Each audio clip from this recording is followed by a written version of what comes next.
69 of Nigeria's 160 million population have little or no access to safe, sufficient and sustainable clean water. CNBC Africa's Umu Ibrahim caught up with Abdul Salami Nasiri. He is the director at the Nigerian Center for Disease Control for a look at the investments and constraints in Nigeria's water sector.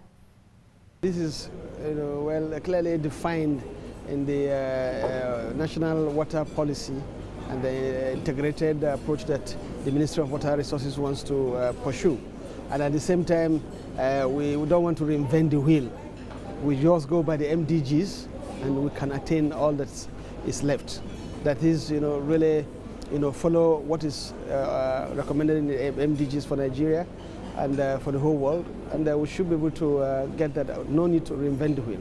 Some stakeholders have said some of the challenges confronting Nigeria's water sector lies in meeting financing and capital investment required to increase access to water supply in the country. Has Nigeria invested enough in its water sector? Not at all. In fact, this is the area that Nigerian private sector needs to heavily invest, and this is the area, unfortunately, that has the minimal investment.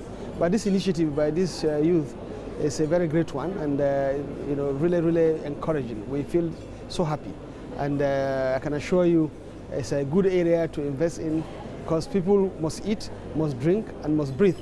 So all those who understand business, this is an area to invest. The Food and Agriculture Organization has reported that by 2025, an estimated 1.8 billion people will be living in regions with absolute water scarcity, and 2/3 of the world's population could be under water stress condition. Now, how big a concern is this for the Nigerian government?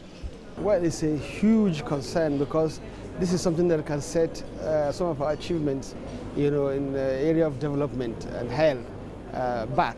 And therefore, the wise farmer works with the right forecasting.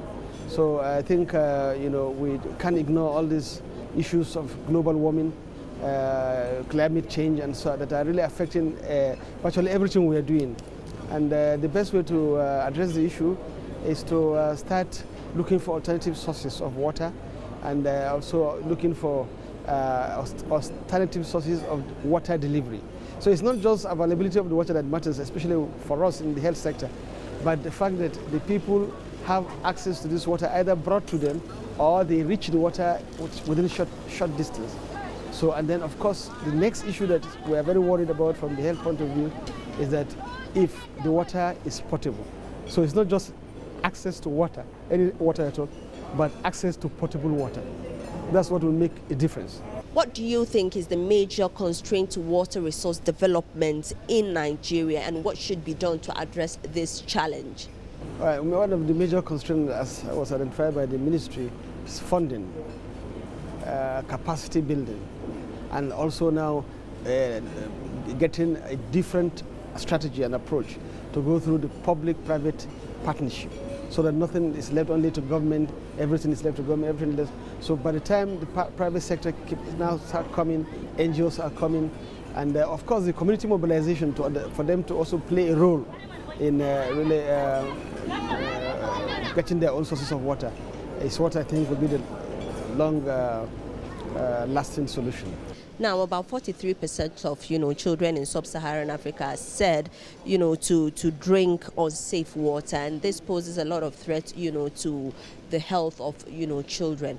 What is the government doing to ensure that we have a safe water in the country? Well, the government is working, as I said. Now we are moving away to just unilateral actions. We are going to multi-sectoral actions, interministerial response to these issues, where you get Ministry of Water Resources, Ministry of Health, Ministry of Environment coming together to address the issue of not just availability, as I said, of water, but availability of safe water. And what the government is now trying to say we should do together is, while we are telling you where best to put your water facilities, you are doing best to get us the right source of water. So while Ministry of Water Resources is preoccupied on getting the right sources of water, we in health were preoccupied on the delivery of the right and potable water, at affordable cost. and and affordable, how will I say, capacity, to the community. So if you have water and it's not affordable, it's a problem. If you have water and it's not deliverable, it's a problem. And if you have water which is decent and then the children can't access it, is in fact the #1 problem.